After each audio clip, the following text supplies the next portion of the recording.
Geoffrey Vollum was at a loss how to salvage his dried out lawn, but thanks to GreenThumb, his grass is now lush and healthy again. Well, early in the year it was in a pretty poor state following the previous year's extreme winter weather and the fact that it was a very strange year for weather. In any case, we had dry spells when we didn't expect them, and we had wet spells we didn't expect them, and with this sort of soil we had lots of moss and bare patches. And that persisted, although some grass did grow, it persisted through really into late autumn. And so this year we really had to do something about it. We had it treated by GreenThumb in the normal way with chemical treatment and anti-moss and fertilizer, which they do periodically. But when Joe Shanks, the manager, saw the state of our lawn, he offered to do a further treatment, which would mean scarifying it again and really giving the lawn a turnover, and then planting this special seed which he said would make the lawn recover.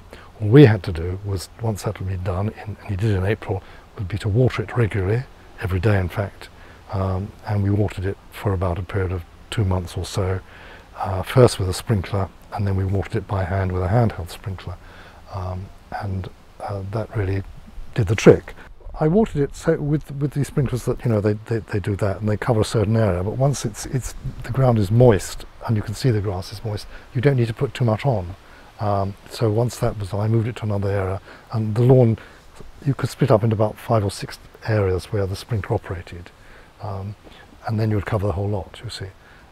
But when I was doing it by hand later, I could see I can do it much more quickly because it didn't really need so much water then, and the grass was coming up very nicely. I wouldn't say that it took any more water that you would notice in a house where there are, say, frequent use of water for showers and baths and washing purposes, washing machines. I think they probably take far more water than the amount of water we use in watering lawn. Of course, the secret is not to flood it, not to puddle it up, but just to make sure there's sufficient to go in on the surface and on the seed and on the grass, and do the same say the next day. It's to keep it moist rather than to drown it, and that, I think, is the secret of doing it every day rather than, say, doing it once a week or something and overkilling it.